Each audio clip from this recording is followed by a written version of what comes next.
आम खबर से आपको आगाह करें। सुप्रीम कोर्ट का खवातीन के विरासत के हवाले से बड़ा फैसला। खवातीन को विरासत में हक अपनी जिंदगी में ही लेना होगा। खवातीन जिंदगी में अपने हक न लें तो उनकी औलाद दावा नहीं कर सकती है। बिस्मिल्लाहिर्रहमानिर्रहीम। आप देख रहे हैं हमारा यूट्यूब चैनल लीगल ईगल्स। आज का जो हमारा मौजू है वो सुप्रीम कोर्ट के एक फैसले से मुतल्लिक है, जिसमें सुप्रीम कोर्ट ने विरासत से मुतल्लिक एक मामला निपटाया था, जो कि पेशावर हाई कोर्ट के एक फ़ैसले को चैलेंज किया गया था सुप्रीम कोर्ट के सामने। उसके अंदर सुप्रीम कोर्ट का एक बड़ा फ़ैसला सामने आया था, जिसको आपने बहुत ज़्यादा ख़बरों में देखा होगा कि पिछले साल 2021 में सितंबर के अंदर एक ख़बर आई कि सुप्रीम कोर्ट ऑफ पाकिस्तान ने विरासत के ऊपर ये फ़ैसला दिया है कि अगर किसी औरत की विरासत को वो अपनी ज़िंदगी के अंदर चैलेंज नहीं करती, नहीं मांगती, तो उसकी जो औलाद है वो उसके मरने के बाद उस विरासत में हिस्सा नहीं ले सकती। बहुत सारे लोगों ने इसके ऊपर तनकीद भी की, बहुत सारी मुख्तलिफ़ किस्म की आरा थी लोगों की कि ये फ़ैसला शरई तौर पर सही नहीं है, जिसमें ख़वातीन को उनकी विरासती जायदाद से महरूम किया जा रहा हो, खा वो उनके मरने के बाद ही क्यों ना हो। तो इस तरह के मामला थे। ये मामला कुछ यूँ था कि पेशावर हाई कोर्ट के एक फ़ैसले के ख़िलाफ़ जो है वो अपील सुप्रीम कोर्ट के पाकिस्तान के पास आई थी, जिसके अंदर 3 रुकनी जो बेंच है, जिसकी सरबराही जस्टिस उमर अता बंदयाल कर रहे थे, जो कि इस वक्त पाकिस्तान के चीफ जस्टिस हैं सुप्रीम कोर्ट के, उनकी सरबराही के अंदर इस 3 रुकनी बेंच ने जो है ये फ़ैसला किया। और उस फैसले के अंदर उन्होंने ये कहा कि ख़वातीन जो है वो अपने ज़िंदगी के अंदर ही अपनी विरासत को हासिल कर सकती हैं, उसके बाद बिल्कुल उनकी औलाद जो है वो विरासत क्लेम नहीं कर सकती। मामला कुछ यूँ था कि पेशावर के रिहायशी एक ईसा खान ने अपनी जायदाद जो है वो 1935 के अंदर अपनी 2 बेटियों को बिल्कुल नहीं दी और एक बेटा जो उनका था उसके नाम पर कर दी ट्रांसफ़र। उसके बाद इस मामले में कोई किसी किस्म की कोई लिटिगेशन सामने नहीं आई। लेकिन 2004 के अंदर जो ईसा खान है उसके नवासों ने एक मुकदमा दायर किया सिविल कोर्ट पेशावर की सिविल कोर्ट के अंदर, जिसमें उन्होंने ये क्लेम किया कि जनाब हमारी वालदा जो हैं उनकी जो विरासत थी, उनका जो हक़ है वो हमें दिया जाए। जिसके बाद काफ़ी सारी शहादत के बाद जो है वो सिविल कोर्ट ने उनके हक़ में फ़ैसला सुना दिया, जिसको बाद जब पेशावर हाई कोर्ट के अंदर चैलेंज किया गया तो पेशावर हाई कोर्ट ने उनको जायदाद देने से इनकार कर दिया। जिसके बाद उन्होंने सुप्रीम कोर्ट से रुजू किया। सुप्रीम कोर्ट ने यह होल्ड किया कि ख़वातीन जो हैं वो अपनी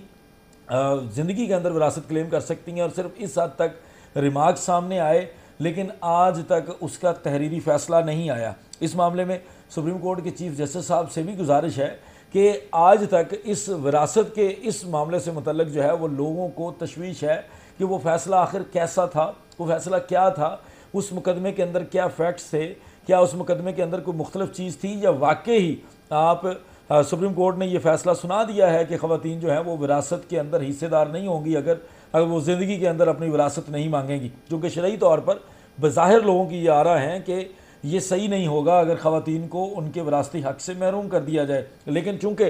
8 माह गुजर जाने के बावजूद आपकी तरफ से इस मुकदमे का फ़ैसला नहीं लिखवाया जा सका, और ये ख़बरों के मुताबिक ये बात बताई गई है कि ये फ़ैसला जो है चीफ जस्टिस मौजूदा चीफ जस्टिस और उस वक़्त के जस्टिस उमर अता बंदयाल साहब ने लिखवाना है, और उनके तरफ से अभी तक इसके ऊपर कोई जजमेंट नहीं लिखवाई जा सकी, जिसकी वजह से पाकिस्तान की तमाम अदालतों में इससे मुतल्लिक़ कई लोगों के जो विरासती मामलात हैं, कई तरह के मुकदमात हैं, वो ज़ेर इल्तवा हैं। बहुत सारी अदालतें जो हैं वो भी इंतज़ार कर रही हैं कि जब सुप्रीम कोर्ट ऑफ पाकिस्तान की उसका जो मेन फ़ैसला है, तहरीरी फ़ैसला है, वो आ जाएगा, तो उसके मुताबिक हम इस तरह के विरासती मामलात को उसका फ़ैसला कर सकेंगे। तो लिहाजा ऑनरेबल चीफ जस्टिस साहब से गुजारिश है, आप लोगों से गुजारिश है, जो लोग ये वीडियो देख रहे हैं इसको ज़्यादा से ज़्यादा शेयर करें इस व्लॉग को, ताकि हमारा ये पॉइंट जो है वो ऑनरेबल चीफ जस्टिस साहब तक पहुँच सके, ताकि वो इस मामले का जल्द अज जल्द जो भी फ़ैसला है वो लिखवाया जा सके, और लोग जो है वो और अदालतों जो ख़ासकर निचली अदालतें हैं जहाँ पे इस तरह के मामलात पेंडिंग हैं वो हल हो सकें। और ये ज़रूरी है ऑनरेबल चीफ जस्टिस साहब के नोटिस में ये लाना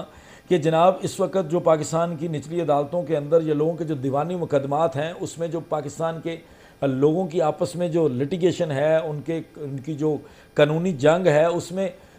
50% से ज़्यादा विरासती जंग है, जिसमें लोगों ने एक दूसरे के ऊपर विरासती हिस्सा लेने के लिए मुकदमात किए होते हैं। और बहुत सारे मुकदमात का सैकड़ों नहीं, हज़ारों नहीं, लाखों मुकदमात का जो इन्हसार है, वो जो लाखों मुकदमात हैं उनके जो फ़ैसले हैं वो इंतज़ार कर रहे हैं कि सुप्रीम कोर्ट ऑफ पाकिस्तान का फ़ैसला आ जाए, और उस फ़ैसले की रोशनी में ही